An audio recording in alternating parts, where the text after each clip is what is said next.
kaweczka. Okej. Posprzątaj po pizzy. Stawisz wodę na kawę? Okej. Nie wiem, czy jest kawa. Ale wodę wstawię. Ale miętę chyba ma. A. To jest mięta? Nie, wstawię. Nie ma nic.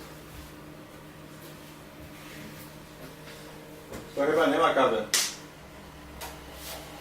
No trudno, podobno lubisz miętę.